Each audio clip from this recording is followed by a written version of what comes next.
rattachés à l'Éternel. Et nous voulons marcher dans tes voies, Seigneur, et accomplir, Seigneur, exactement ce que tu veux faire, afin que tu accomplisses exactement ce que tu as l'intention de faire dans nos vies.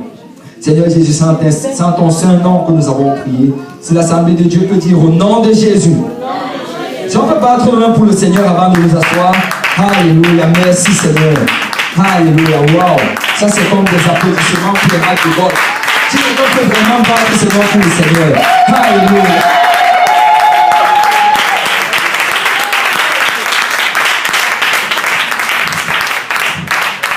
Alléluia, vous pouvez vous asseoir dans la présence du Seigneur. Alléluia. Alléluia. Au verset 3. Josué dit au peuple, l'Éternel votre Dieu, qui a combattu pour vous.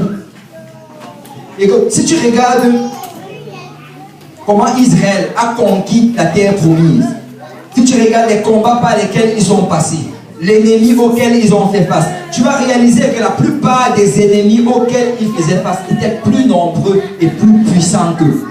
Tu vas réaliser que la plupart des ennemis auxquels ils faisaient face, c'était des armées entraînées. Des armées qui avaient l'art de la guerre. C'est quand tu regardes Israël, ils ont passé 400 ans en Égypte. Et pendant ce temps, la majorité du temps, c'était des esclaves. Tout ce qu'ils faisaient, c'était travailler dans les champs. Ils cultivaient, ils moissonnaient, ils battaient le blé. Et tout ce qu'ils faisaient, c'était de faire ces travaux domestiques. Mais là, voilà qu'ils sortent d'Égypte. Le Seigneur les amène pour combattre des ennemis qui avaient l'art de la guerre. Tu vois, quand tu étudies un peu de ces nations, tu réalises que la plupart de ces gens, c'était des guerriers depuis leur enfance. Des gens qu'on entraînait à manier l'épée, à manier la lance, à manier le bouclier. C'était des gens surentraînés. Mais voilà Israël, des cultivateurs, des bergers, qui arrivent devant eux, mais qui leur donnent des défaites. Israël a conquis des peuples grands. Ils ont conquis des peuples puissants. Mais Josué l'a dit ici, écoutez, ce n'est pas vous, mais c'est Dieu qui combattait pour vous. Ce n'est pas vous, mais c'est Dieu qui est en train d'arranger toutes les choses. En fait, dans d'autres passages, il dit même qu'il y a certaines nations, qu'avant même qu'ils arrivent dans ces nations, le Seigneur avait déjà envoyé des frelons. Il avait déjà envoyé des guêpes. Et ça avait dévasté toutes les nations. Parce que c'était Dieu qui combattait pour Israël. Et je viens dire à quelqu'un ce matin que c'est Dieu qui a combattu pour toi. Écoute, tu n'es pas aujourd'hui dans la maison du Seigneur par ta propre force. Tu n'es pas aujourd'hui dans la maison du Seigneur par ta propre habilité. C'est Dieu qui a combattu pour toi. Regardez, dans Josué chapitre 24, Josué par la suite appelle le peuple de Dieu. Et devant tout le peuple, il commence à leur refaire le même discours qu'il vient de faire aux anciens. Et là, il entre un peu plus dans les détails. Et là, il commence à leur expliquer que, écoutez, vos peuples, vos pères ne servaient pas Dieu. Il dit, le père d'Abraham ne servait pas Dieu. Le père d'Abraham, c'était un idolâtre. Je sais que beaucoup d'entre nous, on peut s'identifier à cela. Beaucoup d'entre nous, nos parents ne servaient pas Dieu. Amen. Beaucoup d'entre nous, nos parents étaient dans certaines coutumes, dans certaines traditions. Certains servaient, ils avaient des cultes de le crâne. D'autres avaient des cultes de tout genre de démons. Et beaucoup de nos parents ne servaient pas Dieu. Et quand nous venons dans le Seigneur, nous devons être capables de discerner c'est quoi la tradition et c'est quoi la sorcellerie. Amen. Écoutez, ce n'est pas... Je sais que souvent nos parents vont nous pousser que non, nous ne devons pas abandonner la tradition. Mais ça prend qu'un enfant de Dieu soit capable de discerner c'est quoi la tradition et c'est quoi la sorcellerie. Amen. On doit être capable de discerner c'est quoi les coutumes de nos pays et c'est quoi qui n'est pas agréable au Seigneur. Et Josué l'a dit clairement, écoutez, vos parents ne servaient pas Dieu, ils avaient des idoles. Ils servaient des dieux faits de pierre. Ils servaient le soleil, ils servaient les astres. Mais aujourd'hui, vous servez un seul Dieu. Aujourd'hui, vous servez le créateur du ciel et de la terre. Et aujourd'hui, peuple de Dieu, nous ne servons pas toutes ces idoles et toutes ces choses héritées de nos parents. Nous servons le roi des rois, le Seigneur des seigneurs. Nous servons ce Dieu qui s'est manifesté en chair et qui est venu mourir sur la croix pour nos péchés. Donc Dieu nous a délivrés de l'idolâtrie. Et Dieu nous a délivrés de nos péchés. Parce qu'il y a certains ici également qui avant étaient liés. Il y a des gens qui étaient liés par l'alcool. Amen. Il y a des gens qui étaient liés par des drogues. Il y a des gens qui étaient liés, ne serait-ce que même par le matérialisme. Parce qu'il y a des gens, le matérialisme également, c'est un lien. Vous savez, nous sommes dans une société tellement matérialiste. Il y a des gens qui ne peuvent pas passer une semaine sans acheter quelque chose. C'est un moment, c'est comme si ça commence à démanger. Il faut absolument que j'aille acheter. Il faut absolument que j'aille magasiner. Il y a tout genre de liens. Mais tu sais, quand tu viens à Dieu, Dieu commence à te délivrer de ces choses. Amen. Est-ce qu'il y a des gens qui sont témoins que Dieu les a délivrés de certaines choses? Est-ce qu'il y a des gens qui reconnaissent qu'avant je vivais comme ceci, mais à partir de maintenant, à partir d'un jour, j'ai commencé à changer parce que Dieu m'a délivré de cela? C'est souvent on aime pointer vers ces liens. Ces liens, comment on va dire, un peu, qui sont un peu spectaculaires. On va dire, oh, cette personne, il était lié par l'alcool, mais Dieu l'a délivré. Il était lié par des drogues, Dieu l'a délivré. Mais tu sais, il y a souvent des petites choses même qui agissaient comme la gangrène dans ta vie. Il y a des petites choses qui agissaient comme le cancer.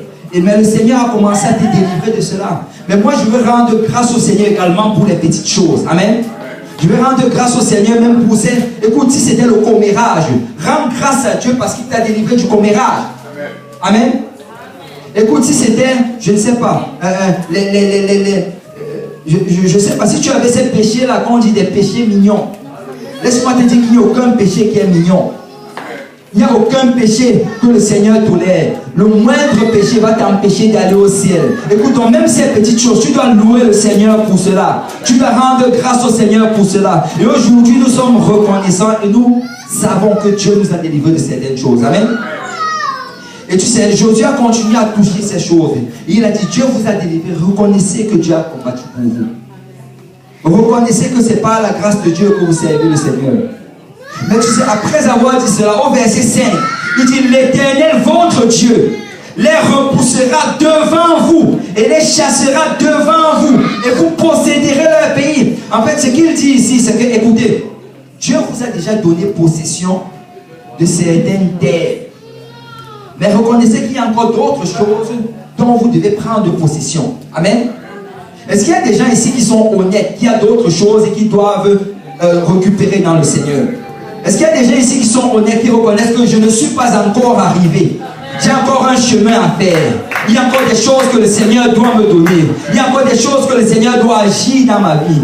Tu sais, le premier pas vers la guérison, c'est être honnête. Le premier pas vers la guérison, c'est reconnaître qu'on a un problème. C'est si tu es toujours en train de penser que non, je n'ai pas de problème avec telle chose, tu ne vas jamais guérir de cela. C'est ceux-là qui sont liés par l'alcool. Quand ils vont souvent dans des réunions AA, alcoolistes anonymes, je crois que c'est ça, ouais. Et quand ils vont là-bas, on va souvent leur dire, écoute, le premier pas vers la guérison, c'est d'abord reconnaître. Si tu dis, oh non, je ne suis pas alcoolique, c'est juste que j'ai à boire un verre d'alcool chaque jour. Tu es alcoolique. C'est ça la définition de l'alcoolisme. Amen. Et nous devons souvent reconnaître, oui, j'ai un problème avec telle chose. Oui, j'ai un problème avec, je ne sais pas, avec l'argent. J'ai du mal à gérer l'argent. Oui, j'ai un problème, je convoite des choses. Oui, j'ai un problème avec... Et la première chose, c'est d'abord reconnaître cela. Mais tu sais, Josué dit ici, que, écoute, ce même Dieu qui t'a délivré va encore te délivrer. Ce même Dieu qui t'a ramené des ténèbres vers sa lumière, alors que tu essaies de le servir aujourd'hui, il va encore t'aider à le servir. Vous savez, dans Psaume 110, la Bible dit, le Seigneur dit à mon Seigneur, assieds-toi à ma droite jusqu'à ce que je fasse de tes ennemis ton marchepied. Et ce passage est cité à plusieurs endroits dans le Nouveau Testament. C'est cité par Pierre, par exemple, le jour de la Pentecôte. Il dit, David a dit cela. Et vous savez, souvent quand on lit cela, on l'interprète mal. On dit, oh, ça veut dire que le Seigneur Jésus va aller s'asseoir à la droite du trône de Dieu. Écoute, au ciel, il n'y a qu'un seul trône. Dans le livre d'Apocalypse, on dit qu'il n'y a qu'un seul trône. Il n'y en a pas deux, il n'y en a pas trois. Quand il parle de s'asseoir dans la droite du Seigneur, il parle de s'asseoir en position de puissance. Dans l'Ancien Testament, quand tu regardes l'Arche de l'Alliance, qui représente le trône de Dieu, il n'y a personne qui est assis sur le trône de Dieu. Parce que Dieu était invisible. La Bible dit que Dieu est esprit. Et un esprit, c'est invisible. Ça n'a ni chair ni os. Donc quand on dit que Jésus s'est assis à la droite de Dieu, ça veut dire que Jésus est allé s'asseoir sur le trône. Amen. Jésus s'est assis en position de puissance. Et quand on parle de droite, en fait, on parle de puissance. Et qu'est-ce que ça veut dire? Ça veut dire qu'à l'endroit où le Seigneur est positionné maintenant, il est en train de faire de tes ennemis ton marchepied. Jésus combat pour toi jour après jour.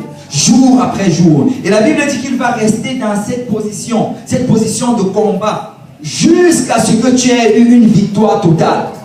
C'est pourquoi, si tu es en train de combattre avec quelque chose aujourd'hui, s'il y a des choses dans ta vie dans lesquelles tu ne peux pas encore résister, tu ne peux pas encore te débarrasser, tu dois être capable de te lever et regarder l'ennemi de ton âme dans les yeux et lui dire, tu sais quoi, Jésus va me délivrer. Jésus va me délivrer parce qu'il est en train de combattre pour moi. Ce même Jésus qui m'a sorti des ténèbres, ce même Jésus va me garder dans la lumière. Ce même Jésus qui m'a délivré de l'alcool, qui m'a délivré de la convoitise, il va encore me délivrer des situations dont je fais face aujourd'hui. Et Josué est en train de leur dire ici, écoute, tu sais quoi? Dieu vous a délivré, mais il va encore vous délivrer. Il va repousser encore ses ennemis. Vous allez posséder le pays. Et vous savez ça, je ne suis pas en train de dire par là qu'on doit être inactif ou bien être dans l'inaction dans le Seigneur. Ce que je suis en train de dire, c'est que tes efforts ne sont pas vains. Alors que tu essaies de servir le Seigneur Jésus t'aide. Jésus t'aide. Regarde, David dit ceci, que l'Éternel exerce mes bras au combat. Il exerce mes bras. Tu sais, alors que tu es en train de persévérer dans les voies du Seigneur, le Seigneur t'apprend à combattre. C'est pourquoi tu peux regarder des choses qui dans le passé étaient un lien dans ta vie. Et aujourd'hui, tu n'es même plus tenté par ces choses. Tu regardes cela à distance, tu dis, je ne suis plus tenté par cela. Parce que Dieu est en train de te délivrer. Et tu sais, la pire des erreurs que quelqu'un peut faire, c'est d'abandonner la maison du Seigneur. La pire des erreurs que quelqu'un peut faire, c'est de s'éloigner du Seigneur. Parce que je vais te dire ceci. Peu importe combien de temps ça va prendre, si tu restes accroché, attaché au Seigneur, Dieu va te délivrer. Dieu va te délivrer. Est-ce qu'il y a des gens qui le croient ici? Dieu va te délivrer. Peu importe le besoin, peu importe la maladie, peu importe la situation. Si tu demeures dans la présence du Seigneur, Dieu va te délivrer. Il va le faire. Et Josué dit que Dieu va le faire. Jésus va combattre pour vous. Et par la suite au verset 6, il a dit que mais vous, appliquez-vous avec force à observer et mettre en pratique tout ce qui est écrit dans la loi de Moïse. Il dit appliquez-vous avec force. Dis à ton voisin, applique-toi avec force. Vous savez, nous sommes sauvés par la grâce. Amen. Éphésiens chapitre 2 verset 8 dit, nous sommes sauvés par la grâce. Amen. Il dit, c'est par la grâce que vous êtes sauvés, par le moyen de la foi. Et cela ne vient pas de vous, c'est le don de Dieu. Amen. Nous sommes sauvés par la grâce. Nous n'avons rien fait pour mériter ce salut. Tu sais, il n'y a aucune bonne action qui peut te sauver. Tu peux donner à s'entraide toute ta vie, mais ce n'est pas ça qui va te sauver. Tu es en train de bien faire, mais ce n'est pas ça qui va te sauver. Parce que si tu prends la quantité de tes péchés, tu mets ça d'un côté de la balance, et tu prends la quantité de tes bonnes actions, tu mets de l'autre côté de la balance.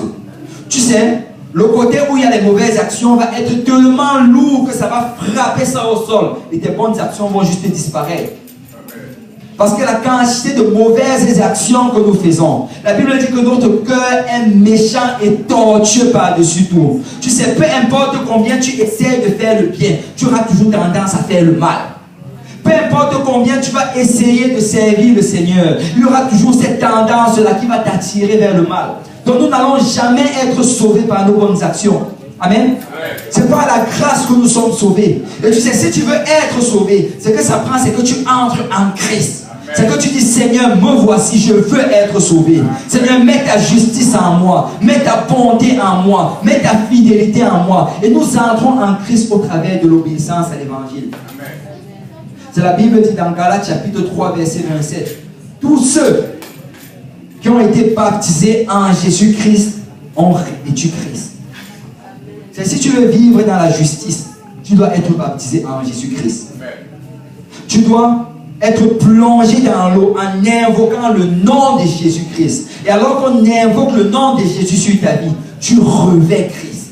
Et ça te donne la force et la puissance pour commencer à marcher et être un imitateur de Jésus-Christ. Amen. Mais tu sais, il dit que ce n'est pas la grâce. C'est juste en obéissant à l'évangile, par le moyen de la foi. Et il dit, ce n'est point par les œuvres afin que personne ne se glorifie. Et il n'y a pas d'œuvre associée à cela. En fait, il dit que ton salut, ce n'est pas par les œuvres. Tu sais, tout ce que tu as fait, comme je l'ai dit, c'est juste être baptisé. Il n'y a aucune œuvre. Quand tu entres dans l'eau du baptême au nom de Jésus, le Seigneur marque ton nom dans le livre de vie. Et quand tu sors de l'eau, il te remplit de son esprit. Il te donne la puissance de pouvoir le servir. Mais tu sais, alors que tu as obéi à cela, regardez le verset 10. Car nous sommes son ouvrage. Parce que dès que tu obéis à l'évangile, tu deviens l'ouvrage du Seigneur. Le Seigneur te forme, le Seigneur te change, le Seigneur te régénère. Il dit, tu deviens son ouvrage, ayant été créé en Jésus-Christ. Tu sais, souvent on regarde le baptême juste comme si c'est juste une action comme une autre. Mais aux yeux de Dieu, c'est indispensable. Aux yeux de Dieu, c'est important. Parce que c'est vraiment l'endroit où le Seigneur fait de toi son ouvrage. C'est vraiment l'endroit où le Seigneur te régénère. Il te transforme. C'est quand tu rentres dans l'eau du baptême, quand tu ressors, tu es une nouvelle créature. Amen. La Bible dit que tous ceux qui ont été baptisés en Christ ont revêtu Christ. Et il dit que nous ne sommes plus les mêmes personnes, mais nous sommes une nouvelle créature. Amen. L'ancien homme est passé, mais toutes choses deviennent nouvelles. Amen. Et nous devenons l'ouvrage du Seigneur Jésus-Christ. Et il dit que nous avons été créés en Jésus-Christ pour de bonnes œuvres.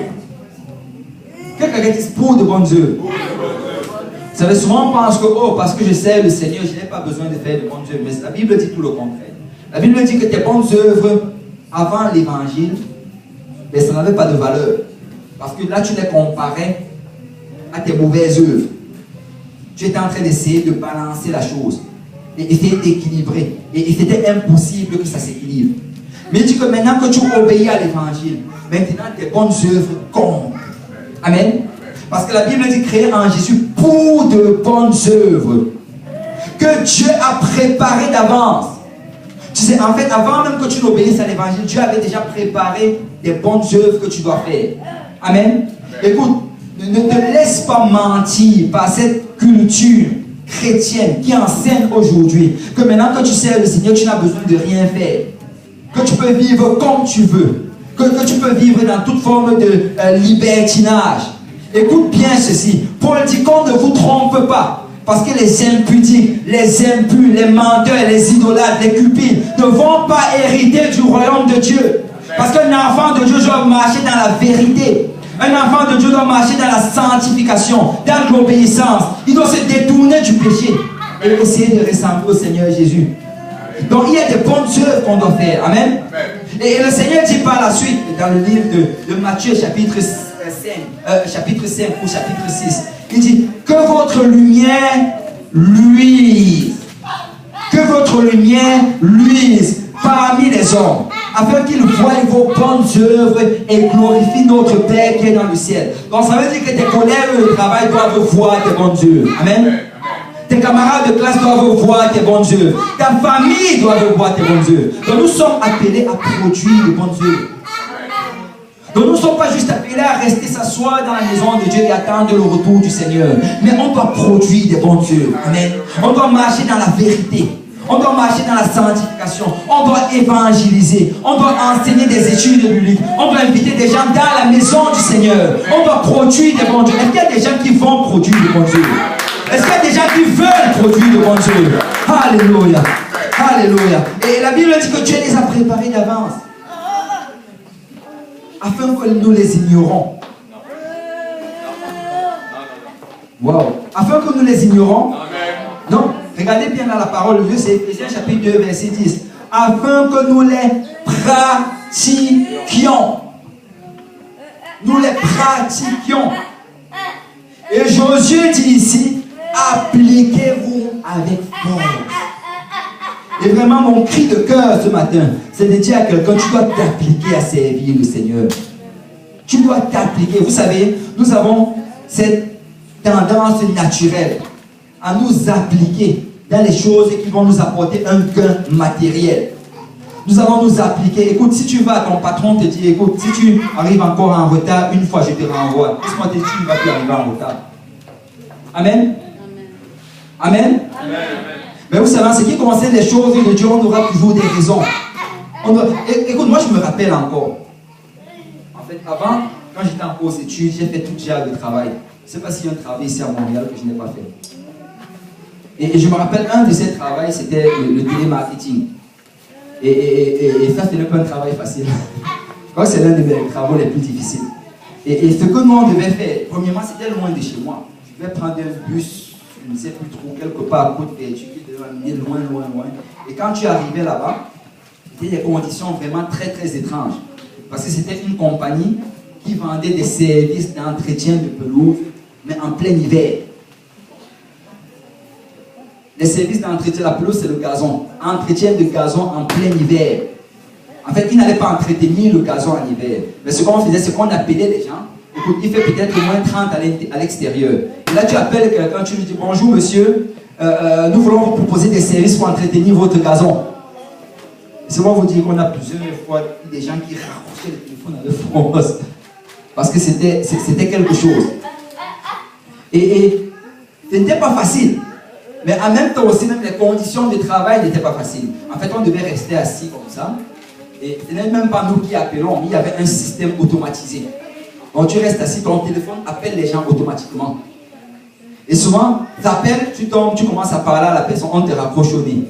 Bon, là peut-être souvent, tu voulais un peu respirer. Parce que si tu raccrochais le téléphone, un autre appel prenait directement. Mais quand tu gardais trop le téléphone à l'oreille, le téléphone commençait déjà à te faire des signaux. Et ça allait annoncer directement son superviseur qui depuis son bureau allait sortir sa tête pour commencer à te regarder. Parce que c'était des conditions très très étranges. Mais tu sais, en même temps aussi, il y avait des règles. Premièrement, on devait vendre, parce que c'était la vente. Et on devait vendre, tu devais trouver n'importe quel moyen pour vendre. Il fallait que tu vendes. Et laissez-moi vous dire qu'on avait de nouveaux collègues chaque semaine. Chaque semaine, il y a des gens qui se faisaient remercier. On leur disait, ça, ce n'est pas pour toi. Il y avait de nouvelles personnes engagées. Et c'était très, très étrange. Mais en plus de cela, au pire, il avait vraiment des règles strictes. Si tu arrivais, je crois que c'était 2 fois. Si tu arrivais 2 fois avec 5 minutes de retard, tu étais renvoyé. Waouh! 2 fois. Tu sais, on ne voulait même pas connaître ta raison. On ne voulait pas connaître. Mais laissez-moi vous dire que des gens étaient à l'heure.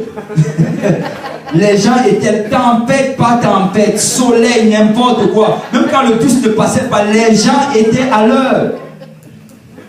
Mais moi, je crois que nous devons nous appliquer sur les choses du Seigneur. Amen. On doit s'appliquer dans les choses de Dieu. Parce que nous parlons de l'éternité. Nous parlons de l'éternité. Et le Seigneur dit ici qu'on doit s'attacher à cela. On doit s'appliquer à cela. Tu sais, tu dois regarder les choses de Dieu en réalisant que c'est plus important que toute autre chose sur la face de la terre. C'est plus important que notre travail. C'est plus important que nos études. C'est plus important que toute forme de divertissement. Il dit qu'on doit pratiquer cela. On doit s'appliquer à cela. Et s'appliquer avec force.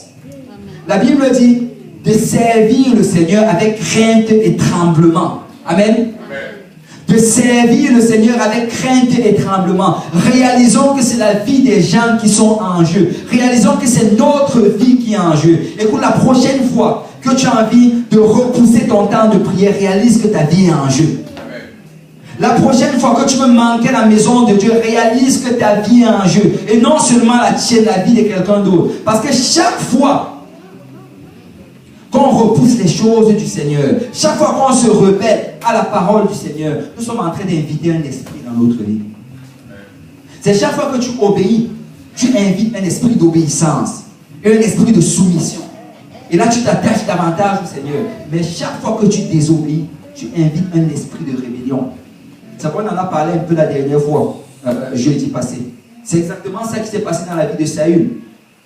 Saül a commencé à désobéir aux petites choses. Les petites choses. Oh non, ce n'est pas important. Ce n'est pas important, c'est correct. Mais tu sais quoi? Très rapidement, Saül s'est retrouvé dans un endroit où il était lié par un esprit de rébellion. Parce qu'il y a un esprit de rébellion. Amen. Mais moi, je vais être attaché à l'esprit du Seigneur. Amen. Je me saisis de la vérité. Je vais m'attacher à cela. Et je vais m'appliquer à cela. Et nous sommes vraiment interpellés ici à nous appliquer avec force. Et regardez ce qu'il dit. À observer et à mettre à pratique. Vous savez, nous devons observer la parole de Dieu. Amen. Amen. Nous devons lire la parole de Dieu. Amen. Amen. Nous devons être ceux-là qui fouillons dans les Écritures. Nous devons être ceux-là qui avons une relation avec la parole. Mais cela n'est pas suffisant. Par la suite, nous devons la mettre en pratique. Parce que ça ne sert à rien juste de la lire. Il faut la mettre en pratique. Amen. Amen. Écoute, si tu es malade et que tu vas voir le médecin, il te dit, ok, tu as des maux de tête, des migraines, prends ce Tylenol et consomme-le, après tes migraines vont partir. Si tu prends le Tylenol et que tu rentres à la maison, et que tu laisses juste ça dans l'armoire, ok, j'ai acheté, il m'a donné l'ordonnance, j'ai acheté le Tylenol, tu laisses dans l'armoire. Écoute, les migraines ne vont pas partir. Amen. Ça va rester là. Si tu prends même ça, tu pars, ok, avant de dormir, comme j'ai mal à la tête, tu mets ça sous mon oreiller. Tu te couches dessus, tu dors. Ça ne va rien changer dans tes migraines. Ce sera toujours là. Mais vous savez, il y a des gens qui prennent juste leur Bible, ils ne pas te mettre sous l'oreiller. Non, ça prend d'observer cela et ça prend de la mettre en pratique. Amen. Nous devons être de ceux-là qui pratiquons la parole de Dieu. C'est quelque chose de pratique. Ce n'est pas un cours d'histoire, c'est quelque chose de pratique. Tu peux la prendre, la mettre en pratique dans ta vie et alors tu vas voir le fruit de cela. Parce que quand tu mets la parole de Dieu en pratique, le Seigneur agit. Amen. La Bible dit qu'au commencement était la parole. La parole était avec Dieu, la parole était Dieu. Parce que Dieu c'est sa parole. Quand tu mets la parole de Dieu dans ta vie en pratique, Dieu commence d'agir. Dieu commence à te bénir. Dieu commence à te délivrer. Mais ça prend de la mettre en pratique. Amen. C'est pourquoi il y a des gens qui peuvent venir à l'église pendant 50 ans, ils ne sont même pas changés. 50 ans, il est toujours là, mais tu ne vois aucun changement. Pendant 14 ans, il n'a jamais gagné aucune âme au Seigneur. Pendant 14 ans, sa vie de prière ne s'est jamais améliorée. Chaque début d'année, il fait toujours les mêmes engagements. Cette année, je vais prier. Et à la fin d'année, la même chose. Pendant 14 ans, il n'a jamais évangélisé, même pas invité une personne à la maison du Seigneur. Pendant 14 ans, il n'a enseigné aucune étude biblique. Pendant 14 ans, il est lié par les mêmes péchés, les mêmes désirs, les mêmes convoitises. Pourquoi? Parce qu'il n'a pas mis cela en pratique. Mais nous allons mettre cette parole en pratique. Amen.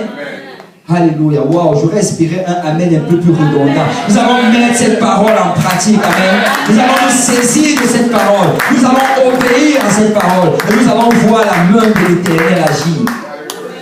Alléluia. Parce qu'elle est faite pour être mise en pratique. Et tu sais, au verset 8 par la suite, Josué dit, mais attachez-vous à l'Éternel. Quelqu'un dit, attache-toi à l'Éternel. Il dit, attachez-vous à l'Éternel.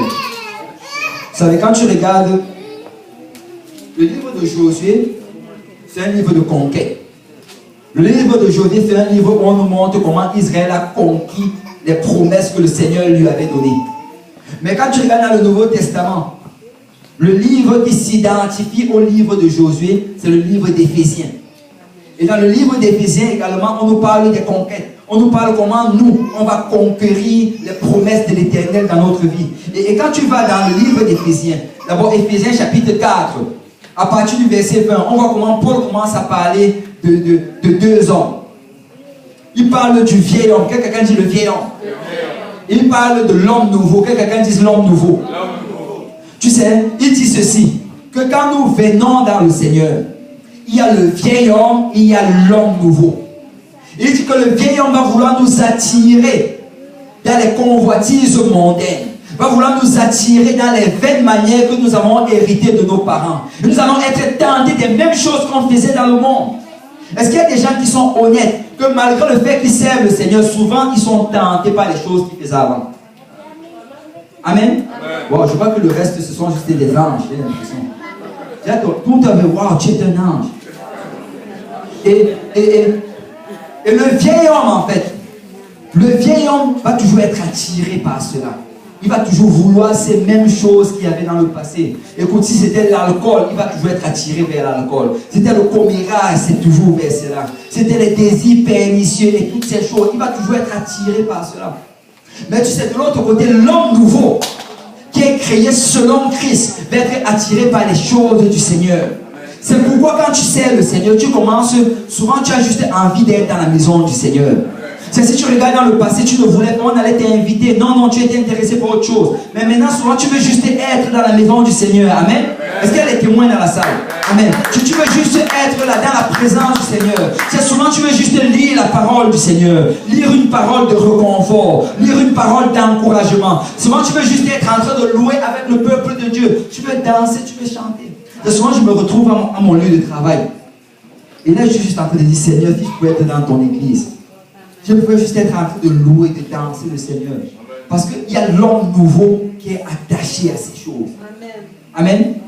Et l'homme nouveau aime les choses de Dieu. L'homme nouveau se réjouit quand une âme obéit à l'évangile. Regarde, quand souvent on voit les gens obéir à l'évangile et qu'on se réjouit, on danse.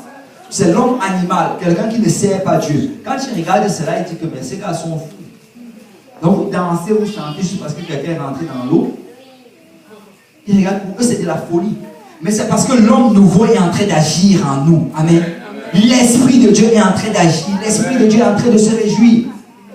Et là, Paul dit ceci, que en ce qui concerne le vieil homme, vous devez vous dépouiller de lui. Quelqu'un dit dépouiller. Vous savez, dépouiller, ça veut dire se débarrasser. Alors que tu sers le Seigneur, ta responsabilité continuelle. Et alors que tu sers le Seigneur en 2018, ta responsabilité continuelle, notre responsabilité continuelle, c'est de nous dépouiller du vieil homme. C'est nous devons nous dépouiller de ces désirs que nous avions avant. Nous devons nous dépouiller de toutes ces choses qui ne glorifient pas le Seigneur. Il y a même certaines personnes ici duquel tu dois te dépouiller. Il y a des personnes peut-être qui, quand tu es avec eux, ils t'amènent encore à vivre comme tu vivais dans le passé. Ça prend que tu te dépouilles d'eux. Amen. Ça prend que tu t'éloignes de ce genre de personnes. La Bible dit que les mauvaises compagnies corrompent les bonnes mœurs. Même si tu veux servir le Seigneur, même si tu es en feu pour le Seigneur, si tu te tiens toujours au milieu des mauvaises compagnies, tu vas continuer à t'éloigner du Seigneur. Donc il y a des choses dont on doit se dépouiller. Mais alors qu'on se dépouille de ces choses, nous devons nous revêtir de l'homme nouveau. Amen. Écoute, tu te dépouilles du vieil homme, mais tu te revêtis de l'homme nouveau. Amen. C'est vraiment comme quelqu'un qui il enlève un vieil habit et il met un nouveau habit. Amen. C'est un acte volontaire. Et tu sais, Paul commence à décrire cela. Et dans Éphésiens chapitre 4, verset 25, et il nous montre comment est-ce qu'on fait ces choses. Il dit, c'est pourquoi. C'est quand Paul dit l'habitude, c'est pourquoi il commence à expliquer un principe. C'est pourquoi renoncer au mensonge. Amen. Et il dit renoncer au mensonge. Il dit que le vieil homme, c'était un menteur. Mais maintenant que tu veux te débarrasser de lui, la chose que tu dois faire, c'est renoncer au mensonge. C'est renoncer, ça signifie que quoi? Je n'ai aucune part dans ceci. Je ne vais pas mentir. Peu importe la situation. Écoute, la Bible dit ceci. Pourquoi avez-vous peur de celui qui peut seulement faire mal au corps? Moi, je vais vous montrer à qui vous devez avoir peur. Ayez peur à celui qui peut faire mal aussi bien au corps qu'à l'âme. Nous devons arrêter d'avoir la crainte des hommes. Écoute, arrêtons d'avoir, la plupart du temps quand nous mentons, c'est parce que nous avons peur. Le patron t'appelle, que pourquoi tu es arrivé en retard ce matin? Le métro. Le métro est arrivé trop tard. Et là, tu es en train de composer un gros mensonge.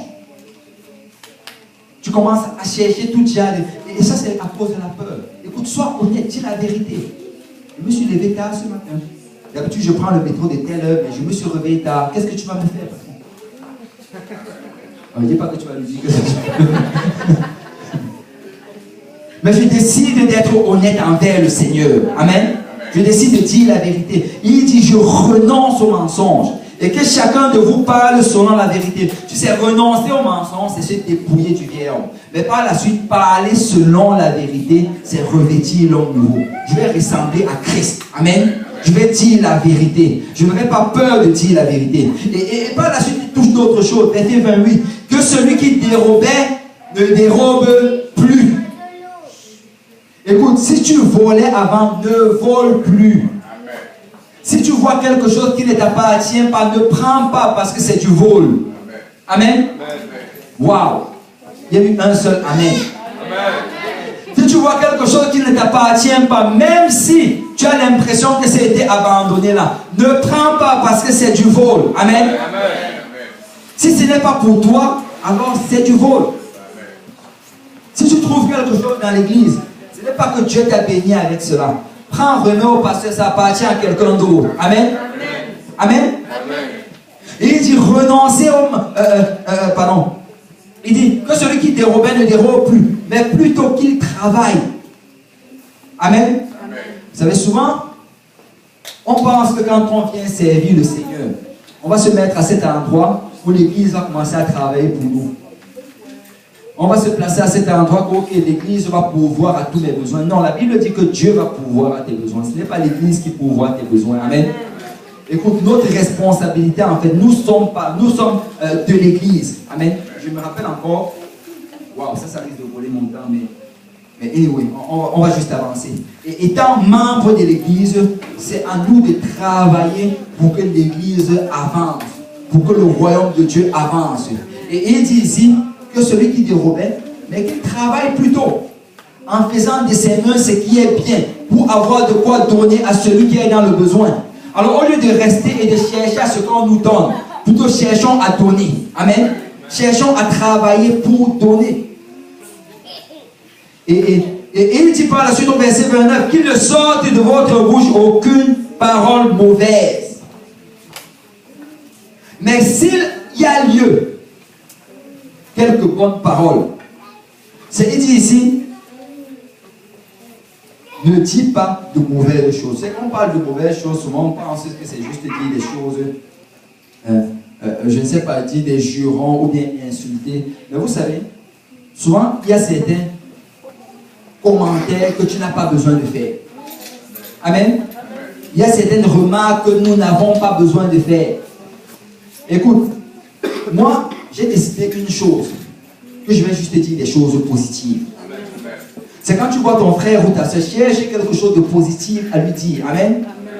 Écoute, même s'il a pris du poids, tu n'as pas besoin. Oh, tu as beaucoup pris du poids. Tu dis, oh, tu vas maigrir. Le Seigneur va te bénir. Si quelqu'un passe une mauvaise mine, tu n'as pas, oh, tu as une mauvaise mine. Non, non. C'est quand tu vas louer le Seigneur, tu vas être joyeux. Parce que la Bible dit, quand on tourne les regards vers lui, on est rayonnant de joie. Nous devons vraiment être... nous devons volontairement chercher des choses positives à dire. Et regarde, il dit, mais s'il y a lieu, il dit, s'il y a lieu, ça veut dire que tu n'es pas obligé de parler. Amen. Tu n'es pas toujours obligé de donner un commentaire à quelqu'un. Si tu n'es pas capable de dire quelque chose de positif, mais s'il y a lieu, si tu trouves quelque chose de bon à dire à la personne, que tu lui dises quelque chose de bon, et que ça serve à l'édification, et que ça communique une grâce à ceux qui l'entendent. Vous savez, moi je veux vraiment que toutes les personnes avec qui je parle, quand j'ai fini de parler avec eux, qu'ils se sentent bénis. Waouh, j'ai été béni de parler à cette personne. C'est la Bible dit qu'il y a certaines personnes qui sont comme les épines. Et quand tu te frottes à eux, tu sais pas, il y a comme un goût amer qui reste dans ta bouche. Mais moi, je veux être doux. Amen. Moi, je veux donner de bonnes paroles aux gens. Je veux encourager quelqu'un. Écoute, peut-être tu ne sais pas, mais tu vas servir le Seigneur. Dieu va t'aider à le servir. Peut-être l'année dernière était difficile, mais cette année va être meilleure. Tu vas aller de gloire en gloire, de victoire en victoire. Dieu va te bénir. Amen. Et nous devons vraiment revêtir l'homme nouveau. Nous devons le revêtir. C'est quelque chose de volontaire. C'est dans le livre de Romains, Paul en parle. Et il dit réellement que ce que nous devons faire, c'est nous détacher de certaines choses et nous attacher à certaines choses. Et je veux dire à quelqu'un aujourd'hui, en 2018, attache-toi au Seigneur. Attache-toi volontairement au Seigneur. Décide de faire les choses de Dieu. Décide d'obéir à la parole de Dieu. Décide de te soumettre à la parole de Dieu. Écoute, même si ça ne fait pas du sens dans ta vie, même si ça va à l'encontre de tes projets, de tes principes, si tu t'attaches à la parole de Dieu, Dieu va te bénir. Dieu va te bénir. Et ça doit être une décision volontaire. Parce que la vie chrétienne est vraiment une vie de renonciation continuelle. Dieu va encore t'appeler cette année à renoncer à certaines choses. Oh oui, il va t'appeler à renoncer à des choses. Vous savez, quand on regarde la vie chrétienne, on pense seulement que ça va être bénédiction après bénédiction. Écoute, il y a la bénédiction, mais il y a aussi des choses dont nous devons renoncer. Il y a des sacrifices qu'on va faire. Écoute ceci. Pour que le feu tombe sur l'autel, il fallait d'abord qu'on dépose un sacrifice. Si tu veux être béni, ça prend de faire des sacrifices.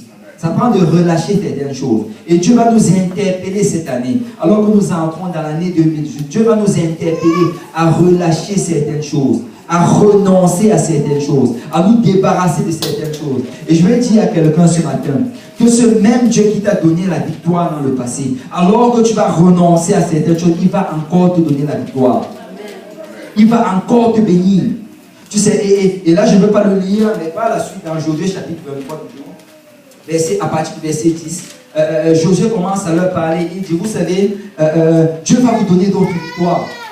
Et si vous vous attachez au Seigneur, l'un d'entre vous va chasser 1000. Il dit, un va chasser 1000. Vous allez aller de victoire en victoire. Dieu va te bénir. Dieu va bénir tes finances.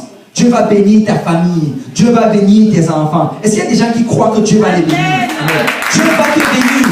Il va te bénir à l'abondance. Mais la seule chose que tu dois faire, c'est de t'attacher au Seigneur. Tu dois t'attacher à Dieu. Et quand la Bible dit, cherchez premièrement le royaume et la justice de Dieu. Et toutes les autres choses vont vous être données. Nous les enfants de Dieu, on ne doit pas courir derrière les biens matériels. On ne doit pas courir derrière les bénédictions financières. Ce qu'on doit courir, c'est derrière le Seigneur. Ce qu'on doit s'attacher, c'est à la parole de Dieu, à la maison de Dieu. On doit chercher à être agréable à Dieu. Parce que Dieu possède toutes choses. Tu sais, alors que tu sais le Seigneur, Dieu va te bénir. Il va te bénir. Et Josué les avertit, Dieu va le faire. Mais par la suite, il leur donne un avertissement. Il dit, écoutez bien ceci, vous aurez devant vous des tentations. Vous allez être au milieu de ces peuples qui ne servent pas Dieu.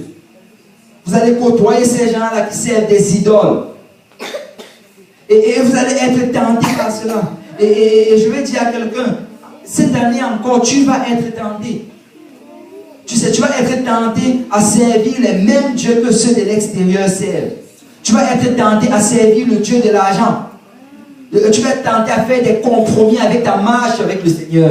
Écoute, peut-être que tu auras une proposition de travail cette année. Un travail qui va peut-être amener beaucoup d'argent. Et tu vas regarder cela. Et ce travail-là peut-être va vouloir prendre le temps que tu viens dans la maison du Seigneur. Le temps peut-être que tu viens à l'étude biblique. Ou le temps même que tu évangélises. Et tu vas regarder, tu vas être tenté par ces choses. Ou tu vas être tenté par les plaisirs du monde. Peut-être tu vas, je ne sais pas, t'enregistrer dans un nouveau sport, dans une salle de gym, ou bien dans n'importe quoi. Et tu vas être tenté de faire ces choses. Il y aura des compromis qui vont vouloir s'installer dans ta vie. La tentation sera là. Et je viens leur dire, écoutez, ça va arriver. Ça va arriver, c'est sûr que ça va arriver. Mais attachez-vous à l'Éternel. Attachez-vous, je dis à quelqu'un ce matin, attache-toi à l'Éternel. Ne sacrifie pas ta vie spirituelle pour les choses du monde. Ne sacrifie pas ta vie spirituelle pour l'argent. Écoute, attache-toi à l'Éternel. Attache-toi à l'Éternel. Attache-toi à l'Éternel. Attache-toi à l'Éternel. Parce que si tu le fais, Dieu va te bénir. Il a dit que Dieu est un Dieu jaloux. Il dit Dieu ne va pas vous laisser servir de Dieu. Écoute, Dieu n'accepte jamais qu'un de ses enfants en même temps le serve et serve un Dieu du monde. Soit tu vas servir Dieu, soit tu vas servir le Dieu du monde. Et quand je parle de servir ici, je parle de ce qui est le plus important dans ta vie. Soit ça va être Dieu qui est le plus important dans ta vie, soit ça va être ton travail. Soit ça va être ta famille. Soit ça va être, je ne sais pas, ta maison. Soit ça va être un plaisir du monde. Quelque chose va passer. Et tu auras un choix à faire. Mais je veux te dire ce matin, choisis Dieu. Choisis Dieu. Parce que si tu choisis Dieu, Dieu va bénir le reste. Vous savez, souvent nous voulons faire les choses par nous-mêmes. Mais si tu cherches Dieu, Dieu va s'occuper de tes affaires. Si tu t'occupes des choses de Dieu, et je peux me tenir ce matin et être témoin. Et je sais qu'il y a plusieurs témoins ici ce matin qui peuvent dire, j'ai cherché l'Éternel et il m'a béni. Amen. Je me suis attaché à l'Éternel et il m'a béni. Il a béni mes finances. Il a béni mes affaires. Il a béni ma famille. Il a béni mes enfants. Il m'a béni en abondance. Parce que j'ai cherché l'Éternel et l'Éternel m'a béni. Et je veux dire à quelqu'un ce matin, cherche l'Éternel. Attache-toi à l'Éternel. Mets l'Éternel en premier et il va te bénir. Il va te bénir. Si on peut se lever tous ce matin.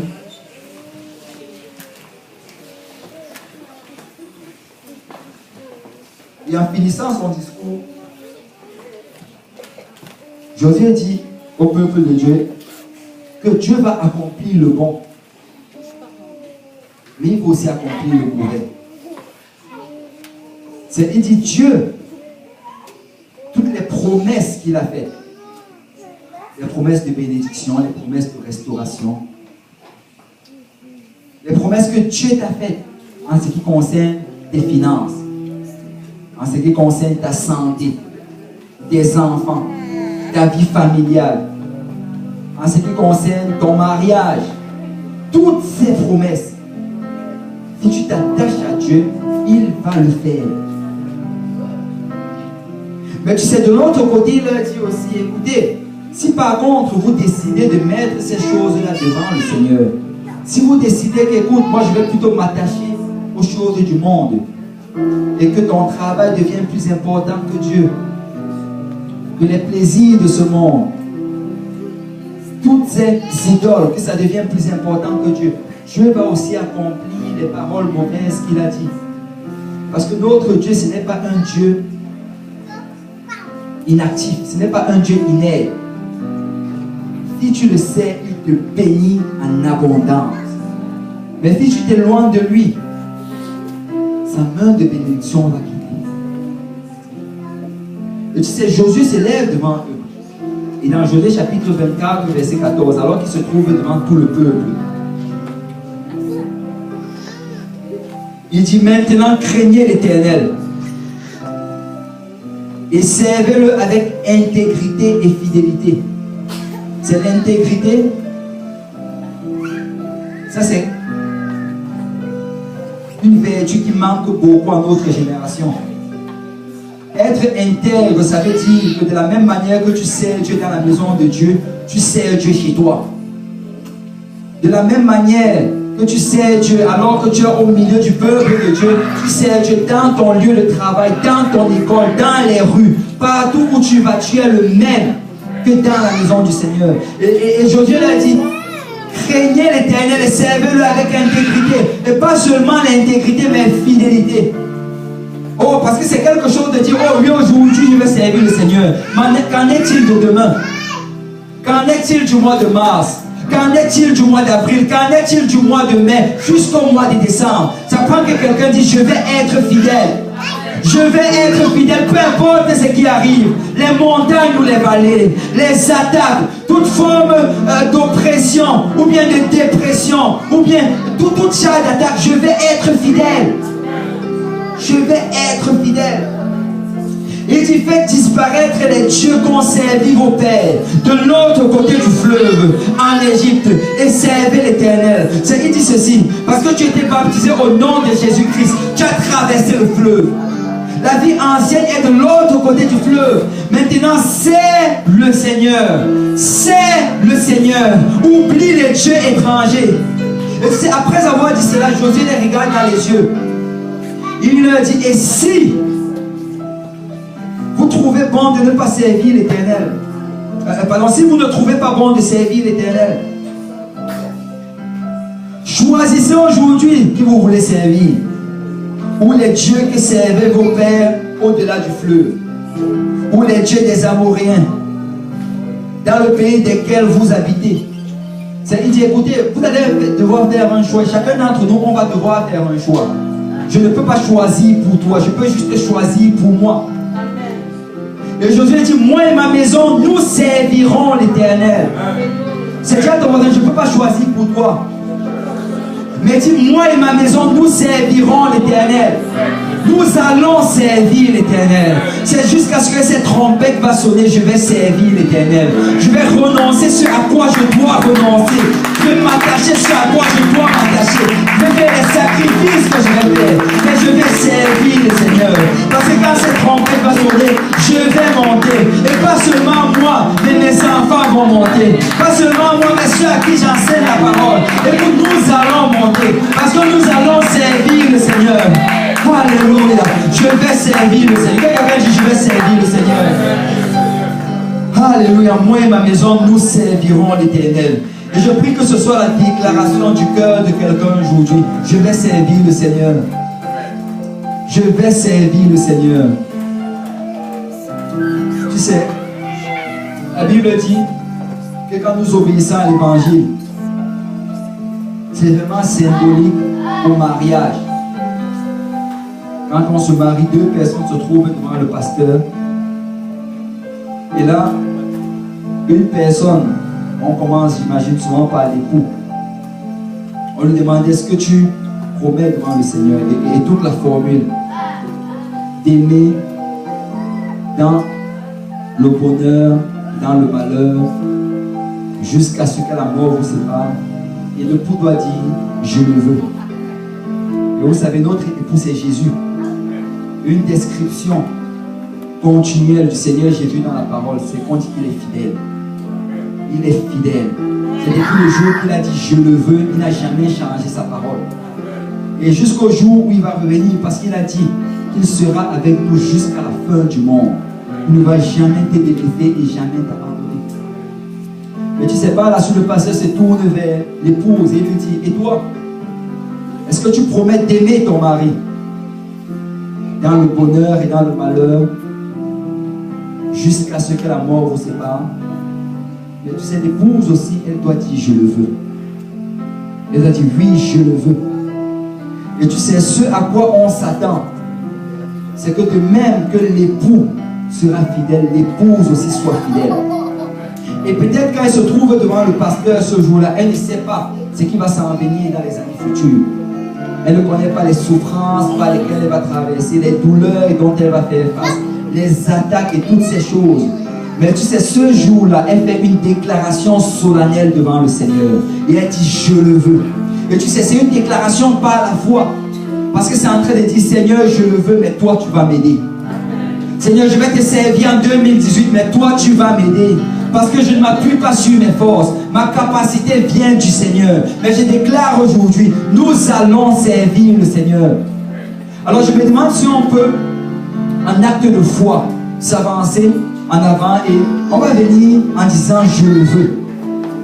Je vais servir le Seigneur. Je vais servir le Seigneur. Alléluia. Devant, on a dit devant. Oui, Seigneur, je le veux. Oui, Seigneur, je le veux. Oui, Seigneur, je le veux.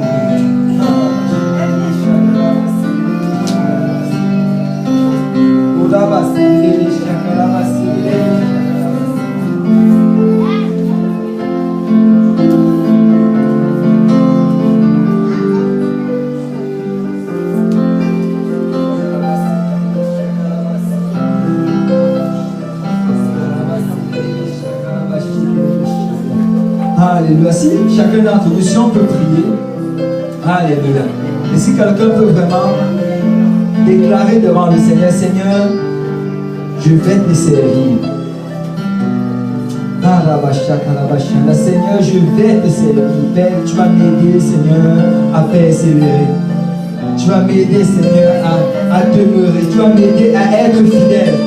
Parce que je m'engage aujourd'hui devant toi, Seigneur. Que moi et ma maison, nous servirons l'Éternel. Alléluia. Si quelqu'un peut parler au Seigneur du plus profond de son cœur, je vais dire à quelqu'un ce matin que l'Éternel entend ta prière. L'Éternel entend ta demande. Écoute, tu peux même prier pour tes enfants. Tu peux dire, Seigneur, que mes enfants te servent. Qu'ils ne soient pas attirés par les choses du monde. Seigneur, qu'ils renoncent, Seigneur, à toutes choses que les amis vont leur proposer. La drogue, l'alcool, la pornographie, tout genre de lien que le monde, dans lequel le monde veut les lier, Père. Seigneur, qu'ils s'attachent à toi, Papa. Et non seulement mes enfants, Seigneur, mais mon époux, mais mon épouse, mais mes parents. Oh Seigneur, Père, nous voulons, Seigneur, te servir, Papa. Parce que moi et ma famille, nous servirons l'Éternel. Alléluia. Oh, Baba, c'est que les méchants, la bassa, calabache, que les méchants. Oh, les méchants, calabasse, que les méchants, la basse, que les méchants. Alléluia. Alléluia, alléluia, alléluia, alléluia. Oh, les méchants, la bassa, calabache, que les méchants, calabache. Alléluia. Si tu n'as pas encore reçu le don du Saint-Esprit, tu peux lever tes mains vers le Seigneur. Alléluia. Tu peux commencer à louer le Seigneur. Alléluia, alléluia, alléluia. Alléluia. Alors que tu loues le Seigneur va te remplir de son esprit. Parce que la promesse du Seigneur, c'est pour toi.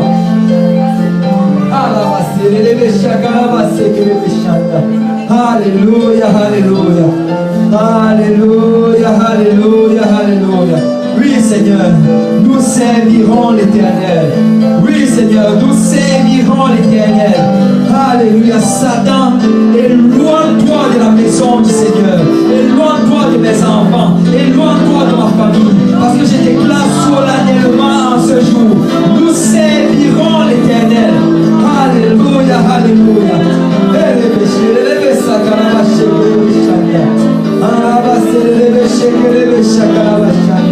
Alléluia, alléluia. Oui, Seigneur. Oui, Seigneur. Oui, Seigneur.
Oui,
Et tu adoras tellement que tu pourras en distribuer.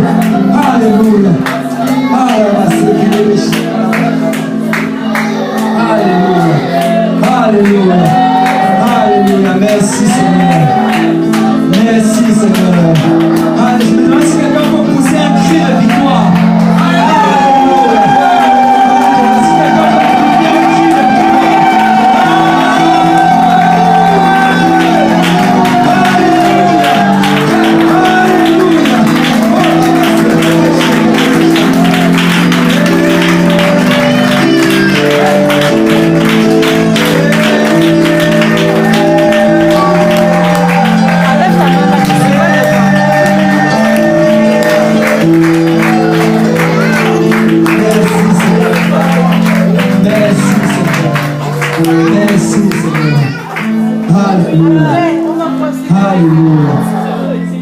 Alléluia. Je veux juste te dire à quelqu'un ce matin.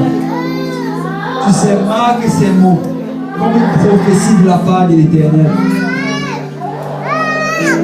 Cette année, tu vas voir certaines choses que le Seigneur va faire dans ta vie. Pour lesquelles, si on te le disait, tu n'aurais jamais cru. Tu vas voir certaines choses. Et tu sais, pour que ça arrive, ça prend que tu t'attaches au Seigneur comme jamais auparavant. Mais alors que tu vas le faire, tu vas voir certaines choses. Le Seigneur va ouvrir des portes, alléluia, pour lesquelles tu n'aurais même jamais pu espérer que ça s'ouvre. Mais tu pourras te dresser devant le Seigneur et dire, Seigneur, je me suis attaché à toi. Alors je peux réclamer ces choses. Je peux réclamer parce que c'est selon ta parole. Amen. Alléluia. Si tu peux saluer ton frère ou ta soeur, dis-lui, attache-toi à l'Éternel. Et s'il y a quelqu'un ici qui n'a pas encore été baptisé au nom de Jésus pour le pardon de ses péchés, nous pouvons procéder à ton baptême aujourd'hui. Tu peux entrer dans l'alliance avec le Seigneur. Alléluia. Alléluia.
Pas de bonbons pour vous aujourd'hui.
Alléluia.